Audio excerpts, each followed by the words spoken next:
Now, I'm excited to get into some nutrition stuff.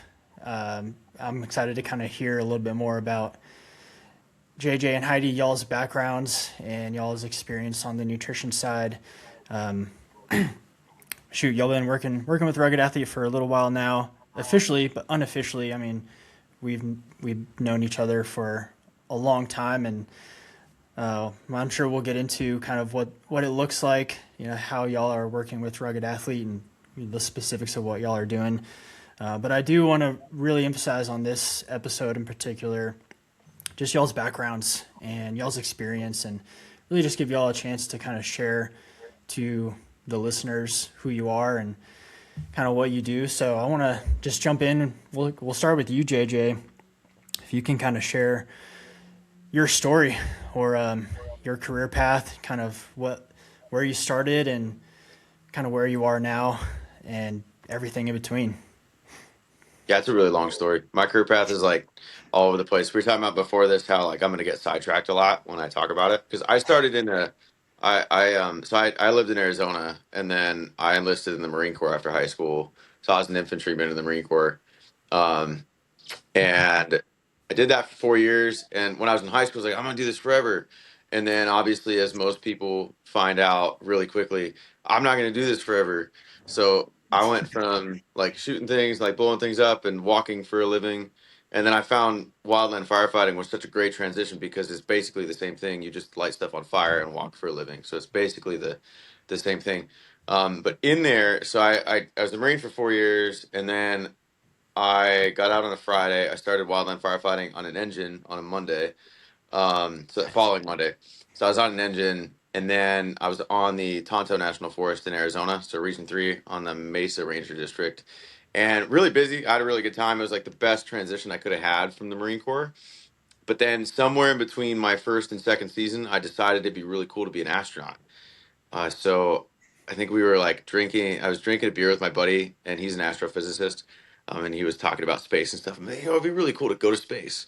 So I decided I want to be an astronaut, and then I went back to school for aerospace engineering.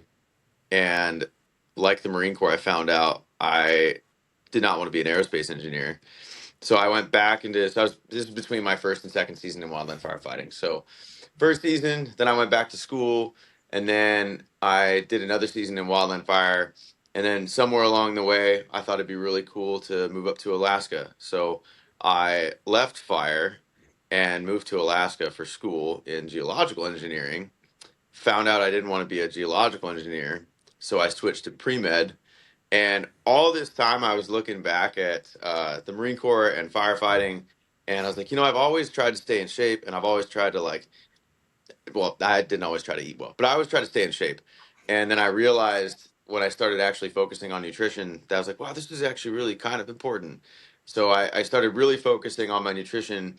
And then, of course, as the trend goes, I changed my major again. And this was like the fifth time I changed it, but I changed my major to dietetics, which Heidi knows, because Heidi's a dietitian. But I changed to dietetics, which is basically a degree in nutrition. So Mm-hmm. I was in school in Alaska, and then trying to make a long story shorter, I moved back to Arizona and then moved back to Alaska. But I ended up getting my degree in dietetics. And so this whole process of like, being a Marine and a wildland firefighter, really I just started to understand the importance of like nutrition in that lifestyle and how much it was lacking in the wildland firefighter space because we would, obviously when we got into the space, nobody talked about what you ate. And they kind of talked about how you train, and you guys will get into this too at some point. But the training aspect, like even guys would get rhabdo the first season I was in because they would train too hard, and then they'd go to a fire the next, like later that day, and then we would eat ridiculous amounts of sugar and like 800 milligrams of caffeine a day. So nutrition really was not a part of it at all. So I started to focus on that and specifically with wildland firefighters. And that's kind of my like real quick background with nutrition and wildland firefighting. I did some work. That's how Heidi and I met because I did some work a couple years ago, kind of like working on the catering contract and then working with crews and surveys and stuff to see what like the current state of nutrition was in the community in the wildland firefighting community. Um, So that's kind of my like real quick background on how I got here. And I started my own one-on-one coaching business a couple years back, whereas just like one-on-one health coaching, online fitness coaching, and stuff like that.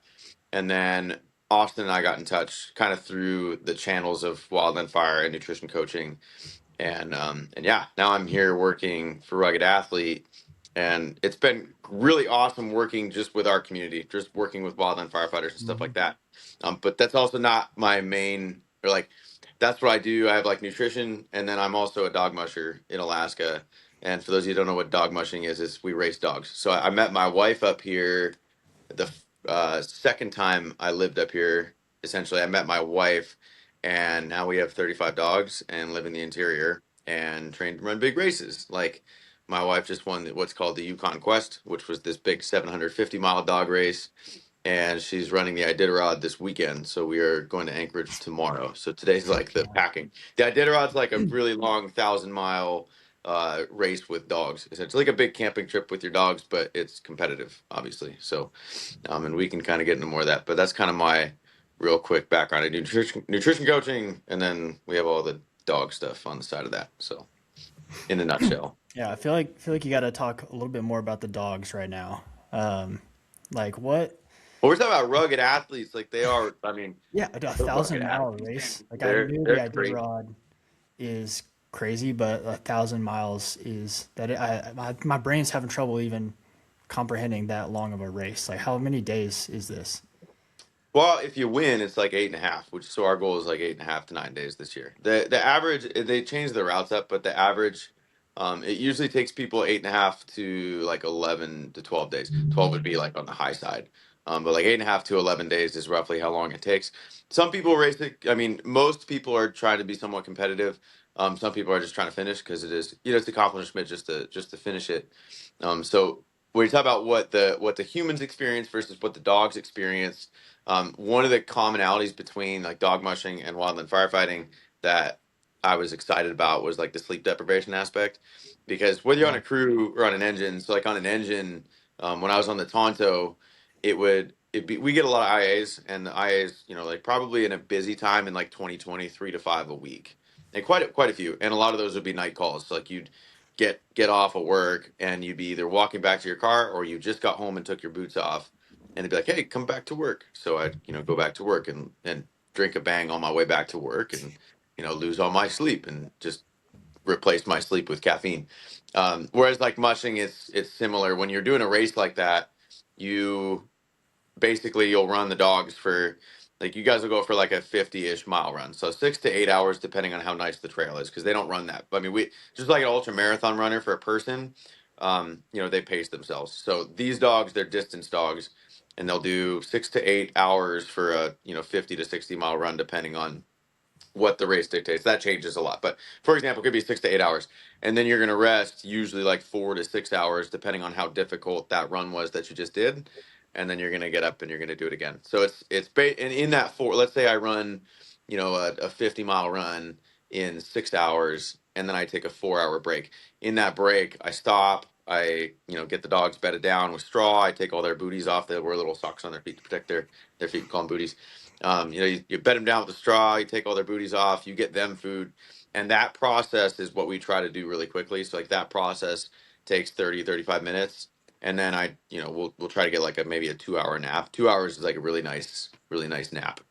And then we'll get up and we'll get ready to go. And in this whole thing, you pack everything in the sled. So you'll stop at checkpoints along the way to repack for food and stuff, and then you'll go hit the trail again. So it's like a big camping trip with dogs with resupplies along the way. Essentially, is what it is. So we spend all year kind of doing that. We start training just like a person. You're not going to jump in and do an ultra marathon. These dogs are the same way. We started, running like 10-mile runs back in September, on dirt using a four-wheeler. And fast forward to now when we're running, they just got done running a 750-mile race. And now they got a week off, and then they're doing some shorter 20-mile runs, and then we'll do a 40-mile run on tomorrow on the Denali Highway, and then they'll be ready to run 1,000 miles in 9 days. So there's like a full progression, and they move a lot. They're a lot more athletic than us, but they're pretty incredible. I have a few questions. probably like a million, but I'll stick to the few. Hey, we're What's allowed to the get sidetracked. Remember what's that. the food? What's the food look like when you're replenishing? And are you going into it with the same kind of mindset as if you were like training for somebody at the level of the human, like wildland firefighting, long distance, a lot of exertion for 10, 12, 16 hours in a row? Are you like abiding by similar principles, or is it like altered because of the dog facet of it, just difference in the biology, or is it pretty much the exact same mentality when you're trying to plan for long extended 14-day tours with a human? It's so there's I mean, I guess there's like two perspectives that there's like the dog side and the human side. So I always joke with my I do tours a lot with guests, and that's how we because there's not money in what we do really. Like the races, first place for Iditarod, I think last year was like $60,000. We spend $50,000 a year on dogs. 35,000 goes in their mouth and comes out the other end. So like we spend a lot of money on dogs. So there's not like and there's no like it's not about fame and money either because no one can tell me who won Iditarod last year. Like I can tell you, but nobody else can. Like most people don't even know what it is. So it's not fame and it's not money. You just have to love it. Because we spend a lot of time and a lot of money on it. So with the dog aspect, when you talk about like the dog nutrition and what they eat, I always joke and tell people my wallet because like I said, $35,000 a year is what we spend on dog food. So what they're eating, it's pretty incredible. So with a dog, they basically switch to using fats a lot quicker than we do. So as humans, our essential source or our main source of energy in a workout is carbs. And eventually, the more you're in like an aerobic state, you switch over to using fats, and that takes a while in people. Dogs switch over to using that, and what we found maybe 30 minutes. So they switch over to using it pretty quick. And on a 6 hour run, that's fast. So they have 5.5 hours where they're primarily, well, maybe a little bit less, but 5 hours where they're primarily using fats. So their diet reflects that, and so they get a lot of, and this is a northern breed that has been bred and raised on raw meat, so they get beef and salmon and chicken and liver, heart, tripe, beaver, pork loin, pork belly, like all kinds of stuff. Our whole shed out there is just filled with thousands of pounds of meat. So they go through a lot, like 4,000 pounds of salmon and 6,000 pounds of beef, so they get all that, and we will cut that up and bag it up. And there's a lot of processing. It's kind of one of the more stressful things that my wife had to do this year was do all the drop bags and stuff and cut everything up and get it all ready for the races. So when we say we're sending food out, it's like cut up meat so we can thaw it out really quick because it gets 40 to 60 below zero up here, so that freezes everything. Which carrying over to like the human nutrition side, that's the most challenging part is the temperatures, I think. Um, and the fact it's a race. So just like your ultra marathon athlete, you're not going to want to sit down and eat a meal in the middle of your race because like one, that's kind of hard on the gut, and two, it's just time consuming. You're not gonna do that while you're racing.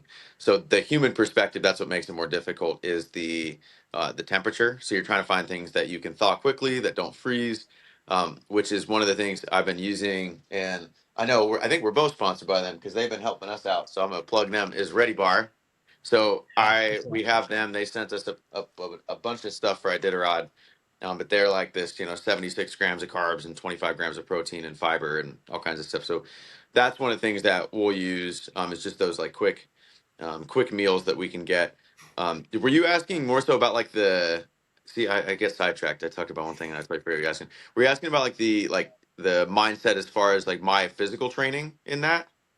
I was more thinking like in the race itself, is there a meal strategy? What does that look like? Are you like planning ahead of time of how much macronutrients the dogs are getting? Of course, like I kind of even left out, oh yeah, there's a human that's also exerting Yeah, themselves in this yeah. We entire. forget So that that too. It's question was fun. a little bit more geared towards the dogs because I'm unfamiliar. But yeah, I mean, both sides of it sound just like the most hard logistical nightmare to supply enough energy in like just those conditions themselves. Like you said, the factors of like cold, being out strung out there super far out from anything, no Yeah, resources. So yeah, that's I a gotcha. nutrition. If you didn't have a nutrition background, I imagine it's impossible to achieve anything in this field.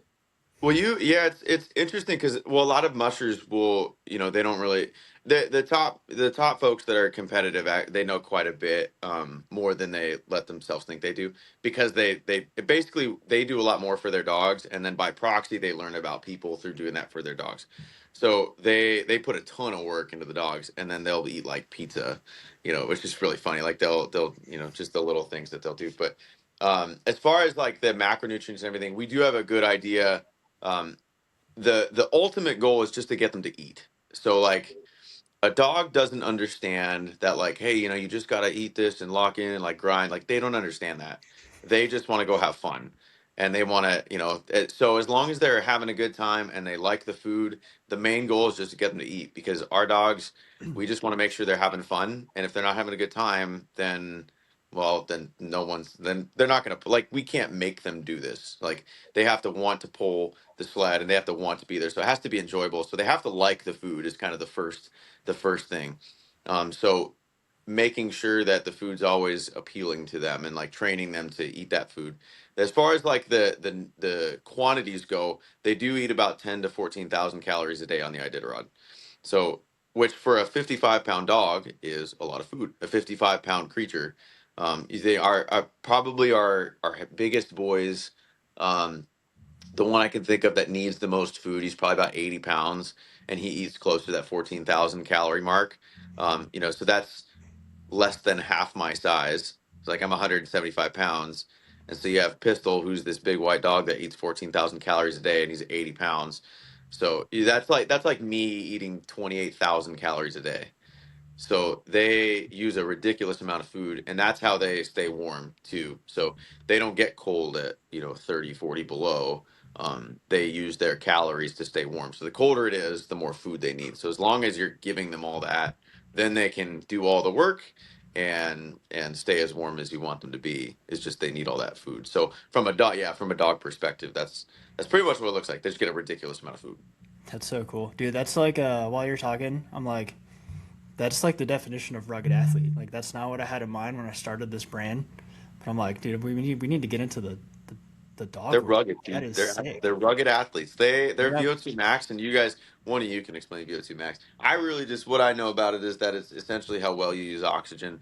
Mm. And from what I know, that it basically is, the higher your VO2 max is, the I don't. This is not. I know someone is going to yell at me, but it's not this. But basically, the higher your VO2 max is, the better of an athlete you are. Is what I like to tell people. So our dogs, they average 240 to 300 roughly, which the highest ever recorded in a human was 95. It was an Olympic cross country skier from Norway named Bjorn Dali. Hopefully, I think that's still accurate. I got to look that one up too. But I'm pretty sure that's still the highest ever recorded in a human was 95. And these dogs average, 3 times higher than that. So our dogs, they're at peak condition right now. So they're probably in that 280 to 300 range, I would imagine.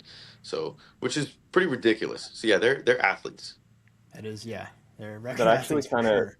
that makes a lot of sense when you talk about. I'm imagining that work output is extremely high, so I was kind of like baffled that they use fats as their primary source of fuel. But considering a VO2 of 300, I imagine that their output and ability to use oxygen is just that freakishly high, where that slow based fuel is just extremely like super physiological to what the level of like a human fat oxidation is going to look like.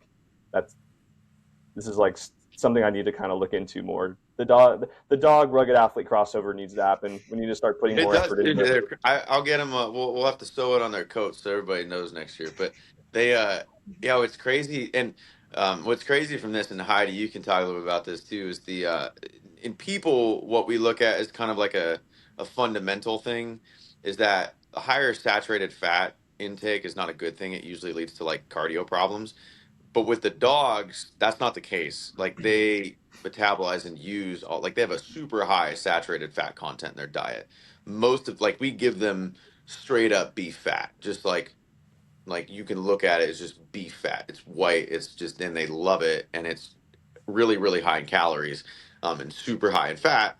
But they don't have like these heart conditions. They actually their lifespans usually like 12 to 15 or 16, depending on the breeding and stuff, and which is really really good for a larger breed dog. But yeah, they have like a really long lifespan. They don't have like heart attacks and stuff from, high LDL cholesterol like we do. So like the metabolism of fats in them is really interesting, and something that Cornell is researching too, which is funny because all that stuff that I was talking about, like being an astronaut and like all that, it's funny because it all kind of lines up. Um, so NASA works with Cornell, researching like basically um, they basically do. I'm trying to think of like the way it all ties together. They research sled dogs to try to figure out how to package foods for astronauts. So there's a lot of carryover between sled dogs and NASA, which was really interesting. And then one of the people that works at Cornell also published an article she's a dietitian that published an article for the Forest Service years ago on nutrition. So it's kind of funny how it all tied together. But Yeah, that is cool. And I think just with your background, JJ, like you talked about, it's so diverse, being from infantrymen to sled dogs to wildland.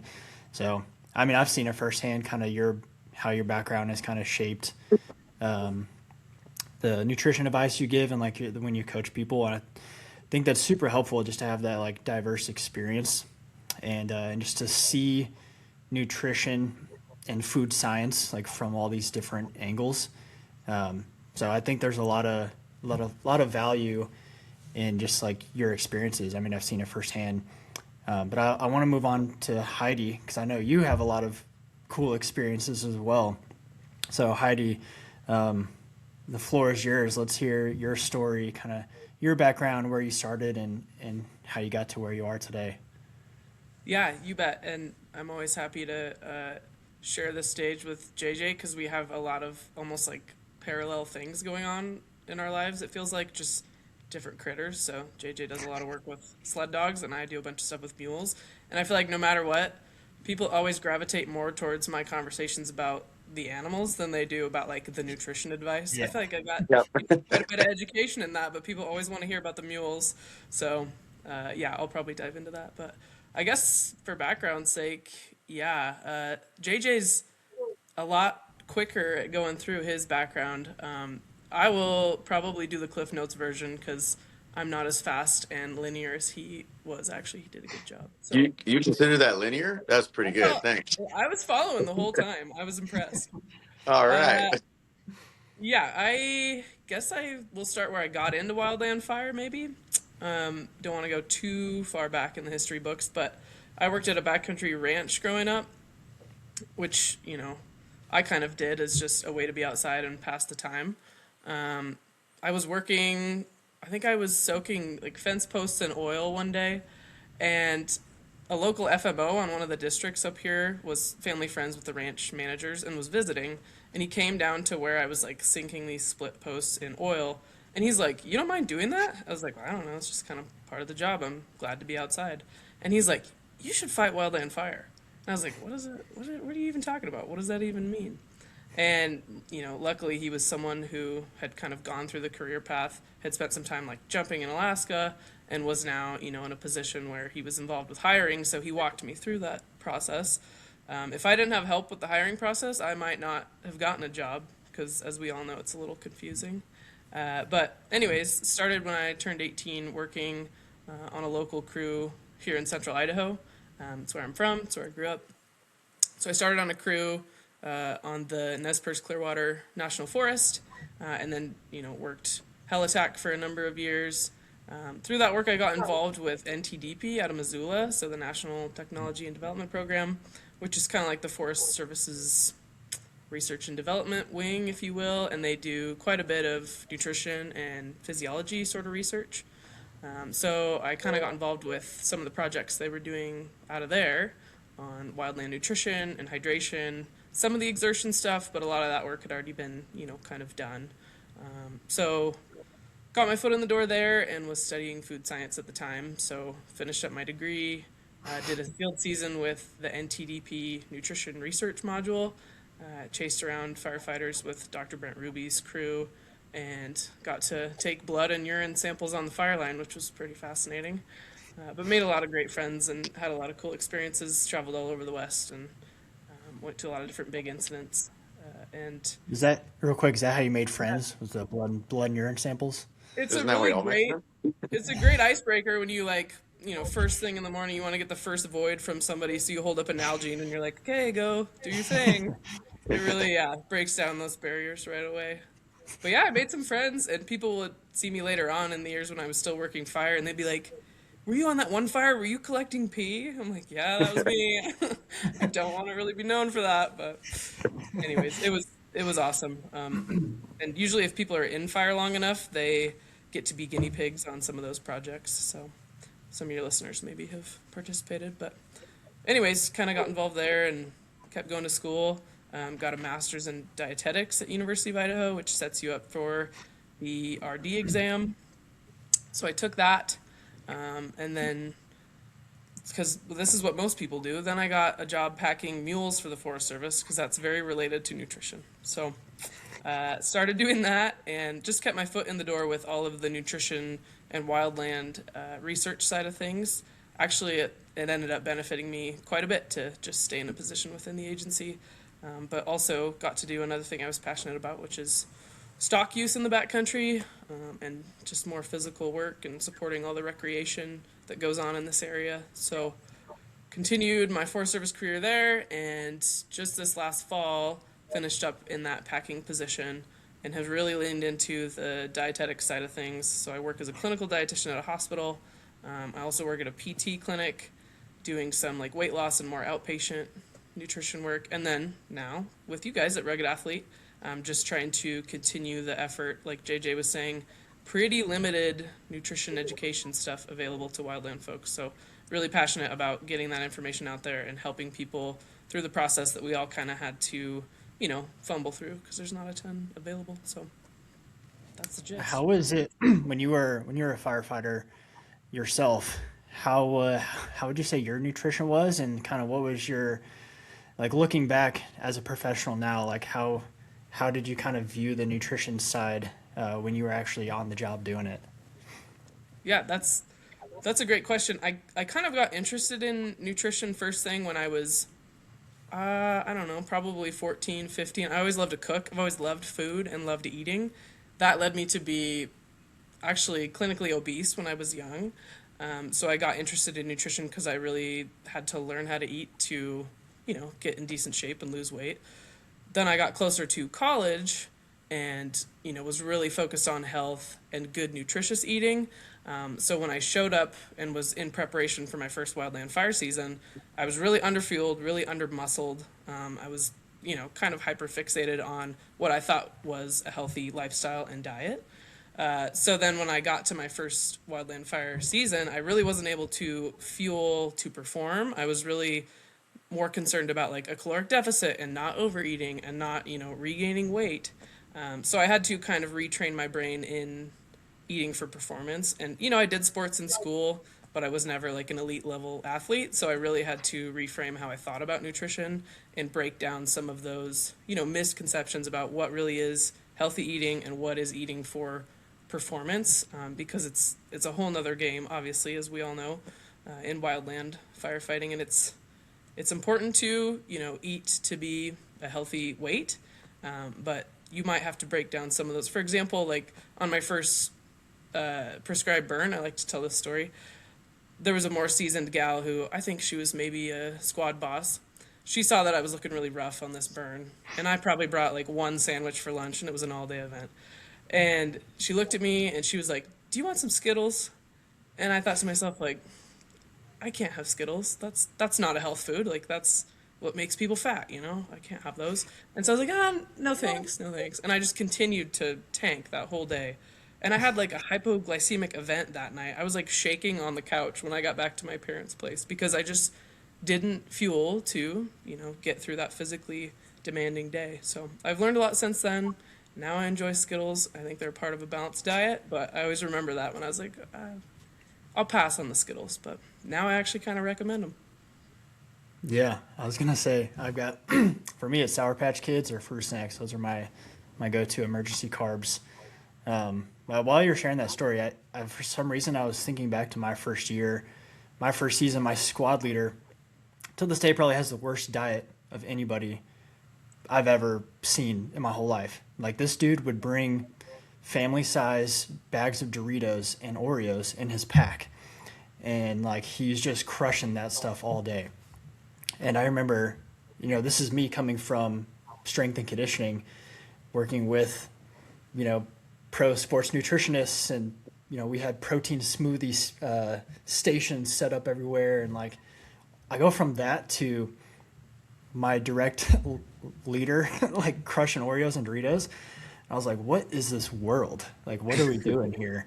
So I don't know if either one of y'all had a similar experience, or I'm sure you as the nutrition experts, you probably hear a lot from working with one-on-one with people.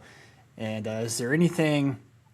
I guess it's kind of a question for. I'll throw it to you, JJ, and then Heidi. I want you to share your insight as well. But I guess two-part question: is there anything that's been like really jumped out to you as like, oh wow, that is bad, or no, we're not going to throw anyone under the bus or call anyone out, but just anything kind of like my story, and then also kind of on the other side, just like common trends or common coaching cues or coaching points that y'all have experienced, working one-on-one with people through Rugged Athlete, and common things that you're seeing yourself as a nutrition expert kind of relaying a message for. So start with you, JJ. Yeah, I want to highlight one thing that two things that Heidi said. One, you said it a lot nicer. You said clinically obese. I always just tell people I was a little fat kid growing up because like I had Pop Tarts and like every added sugar, added refined sugar, processed food, colorful thing you could think of, I probably got to eat on a regular basis as a kid. So I was a little fat kid growing up. But you were talking about, I think this might be one of the most important things. I'm going to say that a lot. There's a lot of really important things, but one of the most important things, and I listen to it now. I think Heidi and I both do it, but when I listen to Heidi talking about her story, it's something that jumps out at me is like someone's background and their history. So what Heidi went through of, being obese and like not having good nutrition to then hyper fixating on nutrition and it becoming like all consuming is actually really common, and they're two different spectrums of like what we would say like eating disorders or whatever, but disordered eating or whatever you want to call it. But that's something that's really important to understand, and then finally finding the balance of these things are good for me at certain times, and like periodizing when you're going to be able to have certain things like Skittles in the off season. You probably shouldn't crush a bag of Skittles for no reason if you're not doing anything that day. Probably not the greatest thing. But, if you're on the fire line, like, yeah, gummy bears and Skittles are almost essential. Like I bear to say almost essential. So when I'm, working with people, some of the most common trends that I'll see, and it differs from like men to women. Women go through that not eating enough versus men usually have the tendency to overeat the wrong things, I guess, from what I've seen. Um, but yeah, from common trends that I've seen specifically working with our clients is I would say as a whole actually is the under eating going into the season. So the common trends that I'll see are people not eating enough or not understanding how much to eat, and just kind of working with them on understanding how much they are eating so they know where to go from there. So I think that kind of goes into the importance of like tracking food. I think tracking food at the beginning is really important to understand where you are so I can tell you where to go from there. Like as a coach, I need to know where you're at. Or as an individual, if you're working with yourself and you don't even want to work with a coach at all, like, hey, just track your food and see where you are so where you are versus where you need to be. If you're under eating food, well, yeah, maybe I need to eat a little more, but I know that because I tracked my food. So all that said, I think, we all want to be really healthy and, do everything right. But what it all comes back to is what are your what's your foundation? Are you eating enough? Are you eating enough protein? Are you getting enough sleep? Are you drinking enough water? Those things are kind of the foundational things that I end up working with people on, and that really brings that's kind of my philosophy, because doing what we do and whatever your background is, whether it's firefighting or packing mules or dog mushing, that a lot of that stuff always kind of takes the priority away. Nutrition is one of those things that we do all day, every day, hopefully, and it's something you have to pay attention to all day, every day. So what are your foundations? You're not going to be tracking food and being perfect every day. So can you hit those foundational things to keep you on track, like drinking enough water and getting enough sleep and eating enough protein? I think those things are far more important than focusing on every little micronutrient and timing of everything. If your foundations are right, that's my overall philosophy. But Heidi, I don't know if you had anything to add. I know I was kind of talking about your history as a good example of what someone goes through, though, with as far as like going through that obese situation and then hyper fixating and getting really healthy and then trying to find that balance. So that's a really good. I think you have a really good example and story to go off of. Yeah, no, thanks. And everything you said, I would agree with. As far as Austin's question, I feel like most people are not looking at like the low hanging fruit, like JJ was talking about. Like, are you getting enough protein? Are you getting enough, fluids? Kind of those basic things. The other thing I kind of see goes along with that is people wanting to rely on supplements a lot without, like really setting a solid foundation and prioritizing those low hanging fruit sort of items. Just thinking that, oh well, no big deal. I've got it covered as far as my supplements go. So that kind of goes along with those things. The other thing that I was, trying to think about was how people think about the season and how you can kind of think about the different periods of how you might want to fuel or what you might want to focus on as different periods, that kind of go along with the fire season. And I know we think about like you guys probably talk about that in the context of training as well. But it's Yeah. really hard to work on the same thing year round and do it well and not get just completely exhausted of it. And it's not as effective as breaking your year or even the season that you're in into compartments and like really focusing on one thing. So I feel nutrition kind of goes the same way.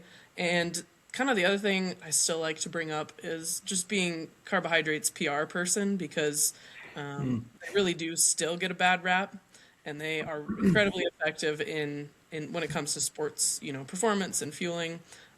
Protein gets a lot of hype. It's got a lot of emphasis, and while it is important, I still think, carbohydrates are still getting bad publicity where it doesn't really belong. Yeah. I think, Heidi, those answers are great. Essentially, like, people majoring in the minors, and like I'm sure there's so many of those minors or like specific topics where we can probably get y'all on for individual episodes on those specific things and why they're not bad, they're good, but when they become bigger than what they actually are, not really moving the needle in your health or performance as much as you might think. I want to go back to what you mentioned, JJ, about food tracking. And I want both of y'all to kind of go a little bit more into kind of just sharing about that and insights that people can take from, the value of food tracking. I want to share a little bit of my experience with that because I've found it extremely valuable in my past. And kind of my story is a little bit more on the other end of the spectrum. When I was in high school, I was the smallest kid on my team, skinniest, scrawniest, and I knew like I had to build muscle, put on weight, like if I wanted to reach my goal of playing baseball at the college level. And so, I was like studying nutrition, I was studying how to put on muscle, how to build or just how to gain weight, like as a quote unquote hard gainer or whatever the bodybuilding forums were telling me I was. And man, I was all in. I was obsessed. But like in terms of gaining weight. So, I was like a junior in high school, I think I was, and I was tracking my food on like a college ruled notebook. I was writing down how much protein I was getting per day, how many calories I was getting per day. And I remember I was trying to hit like 4,000 calories a day, just to try to gain weight. And I was eating, pretty healthy. I remember I told my mom one time, I was like, hey, can you stop buying ice cream at the store? Like, I don't want any more ice cream. I want to eat healthy. And she looked at me like I was insane. Like, you're like in high school. What are you saying? What are you talking about right now? But that was me, man. I was focused. I was dialed in. I really tried to eat healthy all through college.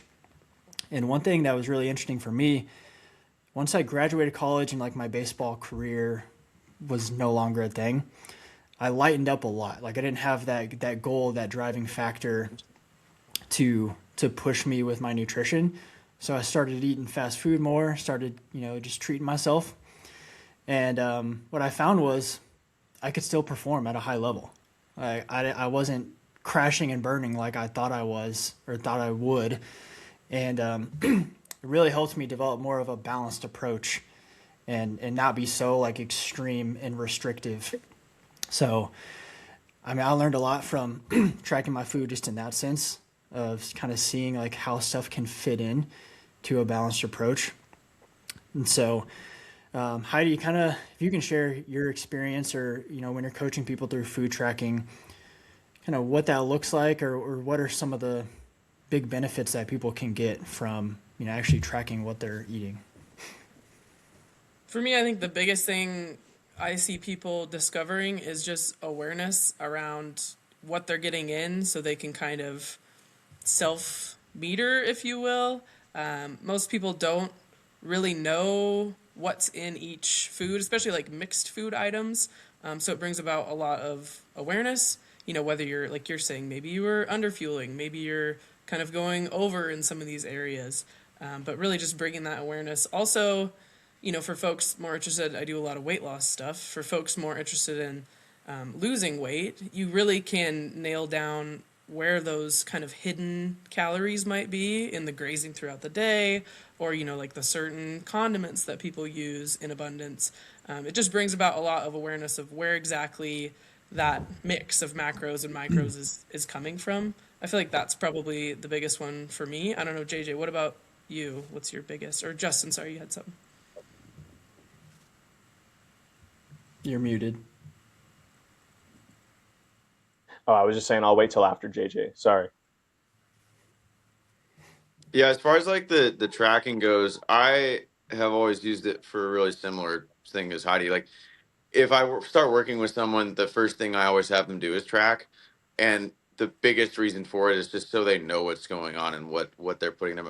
Most people haven't tracked before, so just using it as a tool for them to understand, raise awareness, what's going into their body, and yeah, just the portion sizes, the education on it.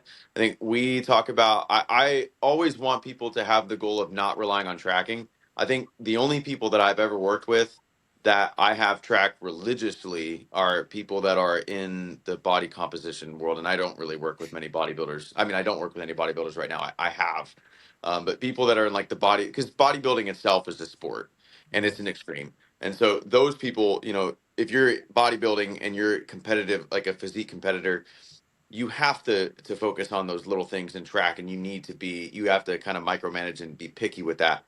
But if you're just an everyday person, or everybody else, outside of, if you're an elite athlete, if you're a wildland firefighter, and we, if you're an elite or rugged athlete, and you have never tracked before, there is value in it.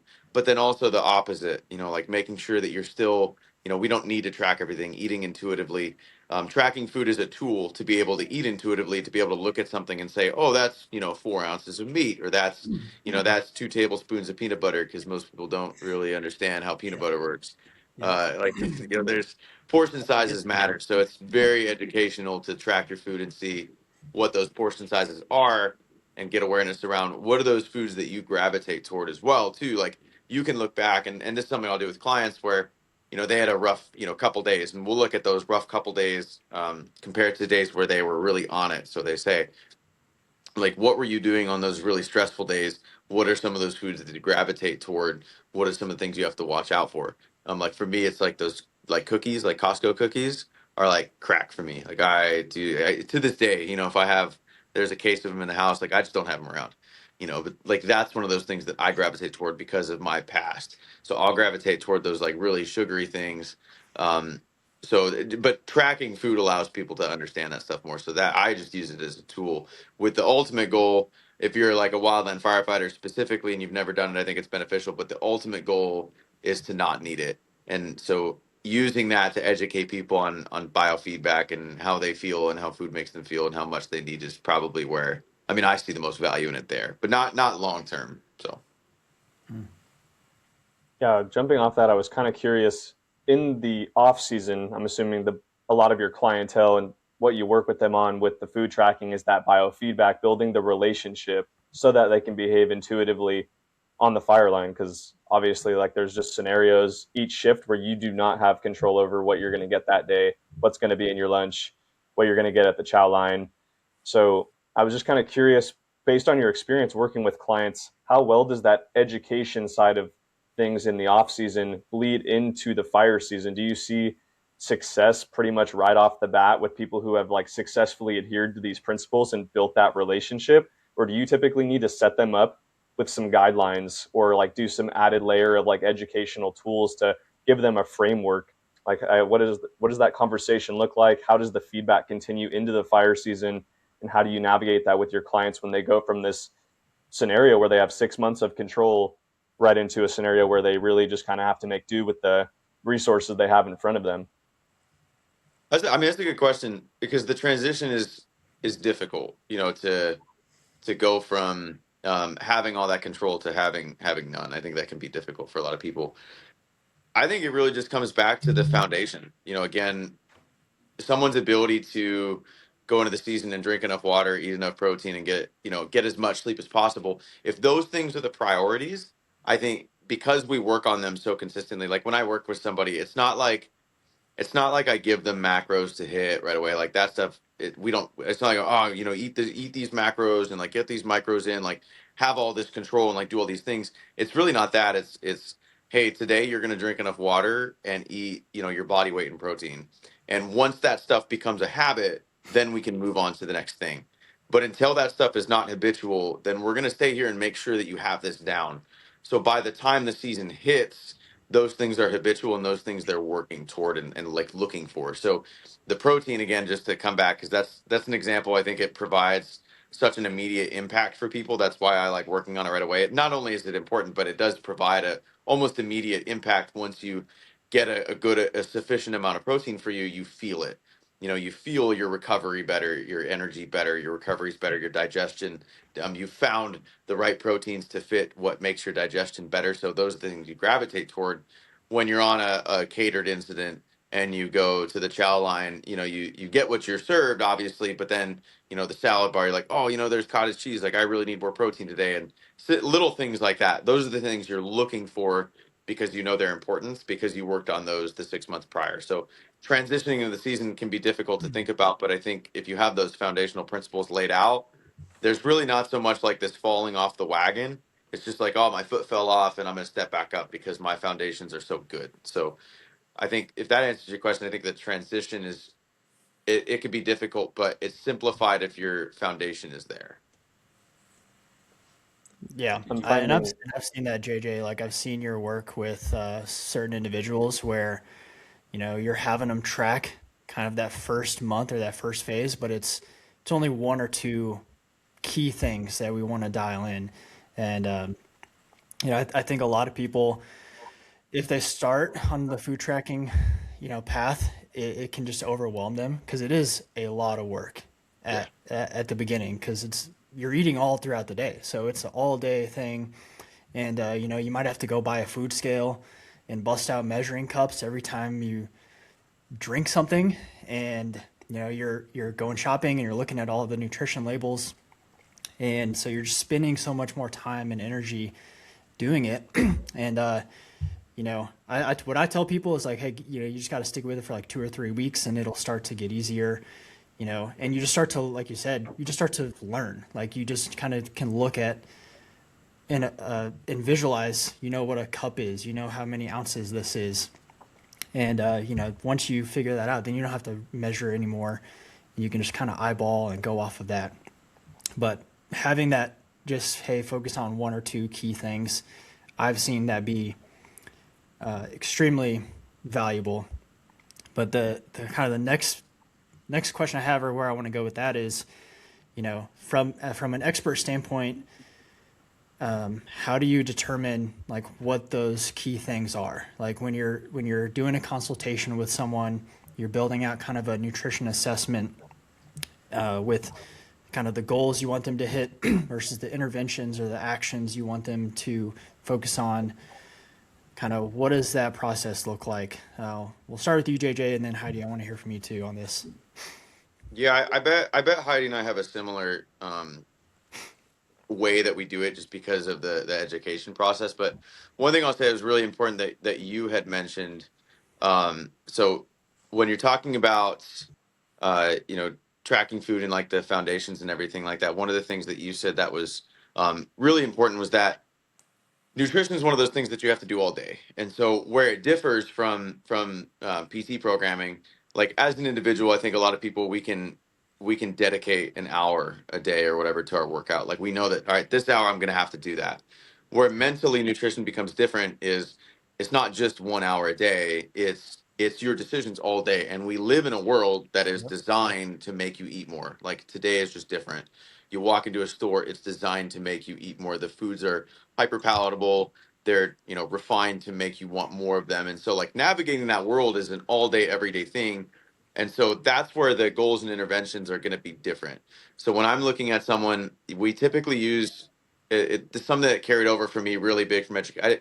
Not everything from school carried over to like the wildland firefighter community, but one of the things that for me really carried over was this process called the ADIME process, is what we call it, and it's an acronym ADIME, ADIME, um, assessment, diagnosis, intervention, and then monitoring and evaluation. So that's kind of the whole process that we look at.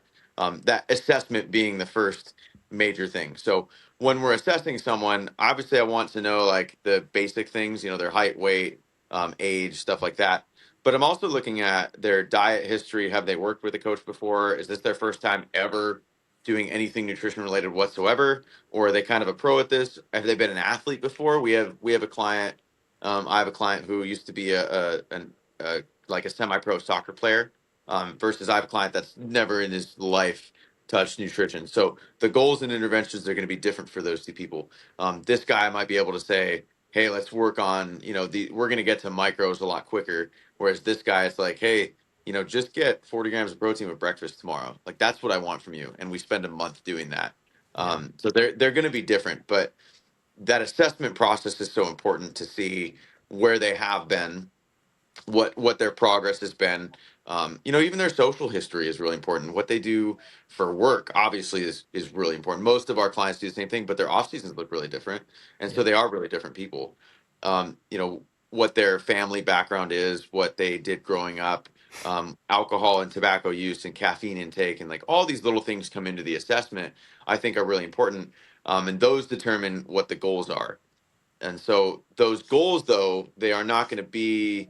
I don't think they're not going to be as progressive as a PT program. They're not going to be as I don't think you progress as quick Yeah. for most people. So we might spend 2 weeks on, because this person was drinking 20 ounces of water a day. We'll probably spend longer. It's probably going to be a month or two of them like, hey, working up to a place where drinking 80 to 100 ounces a day. Whereas, a PT program, you might be, you could get 2 phases of a program done in 2 months. So it's just a different mindset to have, and the goals are going to be really different. They go hand in hand, but yeah, the goals and interventions are going to be really different. They're just going to be a lot more compact and like minute, I guess you could say. So Yeah. Well said, Austin. Were you going to jump in there or something? No, yeah, I want to hear what you think too, Heidi. Yeah, I guess to one of the questions a little bit further back, I like to get people to be thinking more about like what systems they have in place. I think it was Justin who kind of asked the question. What am I going to fall back on when all of the control really goes out the window? Because when it comes to nutrition, like on an incident, you're not really in charge anymore of what, when, in some ways you are in charge of how much, but not always. Sometimes you can double up on lunch, but you're not as much in charge of how much. So I think it's really important that we develop systems with folks in a time where you do have control and you do have, a say in those choices, so that when the control is not there within your nutrition, you are equipped with some things to supplement with or augment maybe what might be lacking.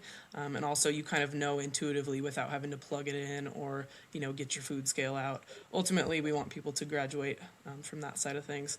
And then with kind of the goal setting conversation, when it comes to working with somebody to set goals or make modifications with their nutrition, oftentimes people think when they work with a dietitian or a nutritionist that they're going to get a meal plan. And all they have to do is follow that meal plan. It's prescriptive. I just do that, go to the store with my shopping list. But really what we're trying to do is teach people and almost work ourselves out of a job, because, we don't want you tracking forever. We don't want you relying on inspiring tidbits from the dietitian forever. We're here to help. We're here to help you develop goals. But really the goals, when I work with somebody, I'm wanting them to come up with the changes that they believe they need to make. Because I can tell you what I think you need to do, but you're a lot less likely to do those things if I tell you what to do versus if you kind of come up with those changes on your own, and I'm able to kind of guide you through what that might look like when it comes to your nutrition. And then the third thing I want to say, I was kind of thinking about a lot of things when you guys were talking, but the third thing I want to say is just having like a holistic approach and considering, kind of like JJ was saying, some of their social history. What is their, physical training looking like right now? How's their sleep? That's a huge one that I've seen working with clients recently. So how can I approach nutrition, in a holistic way? Because we all know that none of these topics are standalone. Yeah, it's been really cool for me to see the value that both of y'all bring individually. Because like before y'all officially came on to the Rugged Athlete team, you know, I was trying to fill this nutrition gap with one-on-one clients myself. And like I have a extensive background in this stuff just from college athletes and working in college and professional sports and studying it independently and everything. But man, bringing y'all on has been a absolute game changer. Just seeing like the detailed assessments that our one-on-one clients are getting, and the interventions, and so we communicate and make sure like they're tied in with their PT plan, and just seeing the results. I mean, I think the results speak for themselves when they are setting PRs and seeing massive changes to their body. It's been really cool to see. Kind of on that note, but just to get a little bit more specific to like tools and resources. As part of one-on-one coaching, right, they can use the Rugged Athlete app to actually track their food. Like there's the built-in meal tracker that's part of the app. But what are some other resources or tools that y'all use with your one-on-one clients to help them either, with an assessment or with goals, with interventions, or even just from an educational standpoint? What are some resources or tools y'all give? Heidi, I want to start with you and hear what you say. Yeah, one that comes to mind immediately, and it's not as much in the nutrition space, but it's relevant, is I really encourage people to get body composition testing done. And that usually goes hand in hand with what you guys are doing on the PT side of things Yep. too, and just seeing improvements or maybe imbalances. But also, I work with weight loss clients all the time where the scale is not moving at all. And if weight, body weight was the only metric they were looking at, it would take quite a bit of time or, actual pictures to really notice substantial change. But when you look at the changes in body composition and increases in lean mass and decreases in body fat percentage that you can see with that, it just gives you a lot more encouragement for that individual, and gives you a little bit more idea of what's really going on as far as the physiologic changes that are happening as a result of your nutritional modifications and also the PT side of things. So that's probably the biggest one for me, is I really encourage people to track your weight, but also like let's start with a baseline body composition test, and then do that when you get near like that preseason period and into the fire season, and then the postseason period to see like how did I maintain throughout the fire season. I feel like that is a huge one. Yeah, that I definitely agree with that 100%. I think that goes hand in. I think that aligns with the same philosophy as the tracking food. You know, being able to see your body composition where you are, like where you currently are, and to be able to track that progress, I think is really important. To caveat off of that, I think what also helps me with a lot of clients is a simple like questionnaire for yourself, Mm-hmm. where we used that word biofeedback earlier, and basically what that is like how do you read your body and what it's trying to tell you. And so the acronym that we use, that I use with clients, something called SHREDS, which is sleep, hunger, recovery, energy, digestion, and stress. And so a simple questionnaire, whether it's journaling to yourself or having that coach like have that questionnaire for you, is just asking, hey, how was your sleep this week? How's your hunger been? Has your recovery been good? Has your energy been good? What's digestion been like? How has the stress levels been?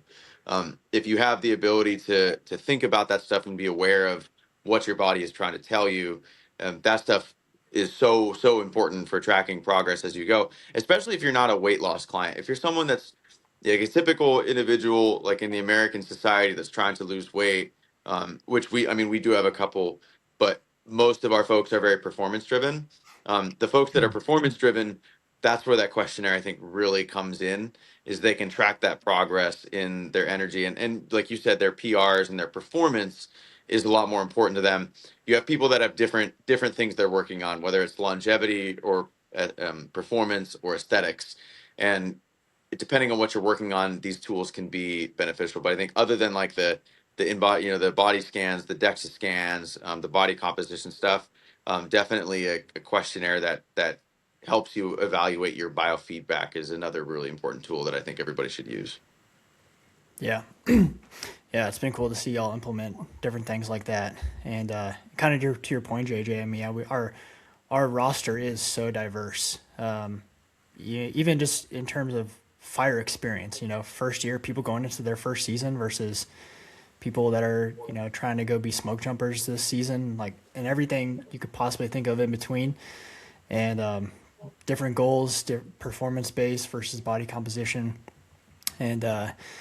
And you made a point too earlier, some people they come into this program with literally zero education, or they really have no idea what to do. So having that guidance has been an absolute game changer. Man, there's so many different things that I feel like I could ask y'all, or we could dive deeper on, but we'll get to all of these things in other episodes, so we can really dive deep. I just have one more question for y'all before we kind of wrap up this episode, and I'm tying it back into kind of your backgrounds and stories. But I feel like as dietitians and the nutrition experts, I think we just got to know, like, what's your favorite food? Like, what's your go-to meal? I'm curious to hear what y'all say. So, Heidi, what's your go-to? Oh boy. We eat a Open lot up of your wild. fridge. I know, yeah. Fridge audit. No, I'm too embarrassed for that. I haven't been to the store. See, dietitians also have lame fridges. I like to make that point sometimes. We're humans too. Um, I don't know. We eat a lot of wild game, so I really like to get creative in that. But my favorite guilty pleasure, another example of how I'm a human too, is that I love a gas station corn dog. Especially when I was fighting fire, I would I would dabble in a few gas station corn dogs. Wow. Now, I like to tell people that because a lot of people think that we Yeah. are aliens Well, who I don't wasn't expecting that. enjoy fair food. Is that my favorite food? No, probably not. Probably like something wild game. Where I worked out at that backcountry ranch, the wife wrote a cookbook, so I really like to cook out of Nice. that. And I don't know. I love food, anything. Corn dogs are my guilty pleasure. That's awesome. What about you, JJ? Man. So like I'm thinking about the yeah, my fridge is pretty lame. My Probably my go-to meal. I love breakfast, and we probably eat the same thing every day. Like for breakfast, I love eggs, sourdough toast, and like chicken sausage. Like that's kind of my for breakfast. That's what we do every day. That sounds way healthier than I am on a daily basis.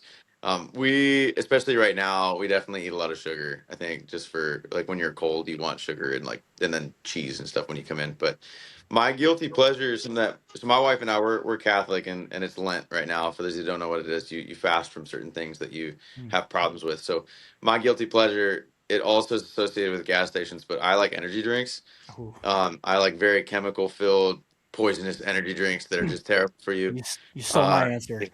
I know, dude. If you guys have not had Amino Energies, that we are not sponsored by them. But they're Not Yes. just yet. like these 100 milligram. I know they're just like these 100 milligram energy drinks, and they taste the best. They taste better than any other energy drink I've ever had. So, those are definitely my guilty pleasure. But it's what I gave up for Lent. So I get no energy drinks, and it's kind of funny because like this is the time of year where I need them the most because we are deep in races, and I said we're leaving tomorrow for Iditarod, so we have a long drive down to Anchorage, and I really, really want one, but it's important, so I gave those up. But yeah, like Heidi said, our fridges are probably just they look like everybody else's. They're not like full of color and rainbow and fresh fruits and veggies and everything like that. But I do enjoy. Up here we have a lot of moose in the freezer, so as far as game goes, we have a lot of moose that we try to use. So that's a Dude, What I about you wasn't guys? gonna share my answer, Yeah, I but you want to said know. amino energy, and I got to share a story about amino energy. So my first season, I would carry a tub of the like pre-workout amino energy, which it was only like 100 milligrams of caffeine per scoop. So that's how I justified it. But I would just carry that in my pack and just dry scoop like throughout the day. And that's how the whole legend of scoops was born. And I continue that on now in the army and everything. So shout out to Well, Amino see, Energy. We need see, to. that's how you differ the slugs from the crews, the engine slugs from the crews, because we have a cooler in the chase truck in the utility truck, and in Arizona, like the cooler is you need it, right? So we had this Oh yeah. massive like Yeti cooler in the back, and half of it would be water bottles, and then half of it would be everybody's energy drinks. So my first season, I had nothing to do with nutrition. My first season, I did not care. Like I said, I got right out of the Marine Corps and went straight into fire, and I had a really really bad caffeine problem. I had discovered Bang like right before I got out of the Yeah. military, and we had this thing where we would drink Bang at like 2:30 every day. And so my buddy and I, it'd be like 120 degrees outside. I'd be like, this perfect time for a pina colada Bang. And so we go out and drink one. And then like 2 hours later, we'd about to get we they'd be like, oh, you guys are done for the day. And we'd walk back and be like, oh, never mind, we got a fire. So then we'd run back and we'd just grab, we call it, it's kind of embarrassing, we call them meaners. Someone would be like, get the meaners, dude. And we'd like open up the cooler and grab a bunch of aminos and like just start chucking them to everybody. And so it's like 6 p.m. and you're drinking more caffeine, and then you're up until, and then when midnight hits, you drink more, and because you're still on this fire. So yeah, caffeine is something I had a problem with for a very, very long Yeah. time. But yeah, amino energies are pretty amazing. They taste amazing. It's If that's anyone if bonding. anyone watching is wondering if dietitians are people too, I think this conversation really clears it up. Yeah. What Justin, what's your we don't want to leave you out of this. What's your favorite or your go-to? Dude, I feel like it's a rinse and repeat of the same ingredients over different mediums. I would say like the combination of I'll do like yogurt bowls, Kodiak cakes, oatmeals. Like I'm a very like say I don't know, savory dude, I would say. I do the same combo of like almond butter, honey, cinnamon, granola. I have like three different kinds of granola at all times. Bananas, blueberries, strawberries. Like I'm just a topping guy. So pretty much anytime I need like carbs and protein in a meal, like that combo of things on any kind of medium is what I'm going to turn to. Kind of unfortunate on the fire assignments, I never can make those. But all off season, I'd say like once a day, I'm having just a heavy macro meal with those ingredients, and I would say that's pretty much it. Just a rinse and repeat on anything I can put those toppings on. Just stack it pretty much. You live in a van though right now, right? I was living in the van for like, dude, cooking out of that van and trying to like eat enough to train the way I was doing was probably the most challenging logistical task because the van I had to cook outside, so I was living like in the Mission Bay parking lot in San Diego. Just I put out my table, my Coleman stove, just start whipping up whatever I could. But I really was challenged in terms of logistics and how much I could eat. So I also was trying to be a podcast host, personal train, and five other careers out of a van. And I got humbled pretty quick on the logistics involved in that. Like cooking took up 4 hours of my day. So this was a burning topic for me of how I could make this thing possible from the van life in a parking lot. Um, but made it I don't know how you happen. do it, dude. I hate doing dishes, so that would drive me nuts. Dude, I don't know why I chose to go spend most of my first 3 months out of the season in like sub 20-degree weather, but washing dishes in the snow is not the sickest thing ever when you're outside. And did get frostbite on my thumb one of the times and still can't feel it. Like the top of my thumb is just non existent to me anymore. Whoa. Man, that's some rugged athlete stuff right there. Stupid But you athlete. didn't do it. You did it doing dishes. Yeah. Well, man, I'm excited to get both of y'all on future episodes so we can go more in depth on the nutrition piece, especially with y'all both kind of shared it, but you both have been pretty important pieces when it comes to the research side of wildland firefighter nutrition, and so really excited. We'll get into this more in the future and kind of like the specifics of kind of what y'all have done on that side of it, and kind of more of like the future with sack lunches and with catering and with education and everything. MREs. So yeah, oh shoot, MREs, that's a whole episode right there. But yeah, appreciate You y'all need taking time to perfect come on. nutrition. Yeah, well, yeah, we got a lot to talk about. But glad y'all could share your story and your background, and looking forward to hearing more from y'all in the future.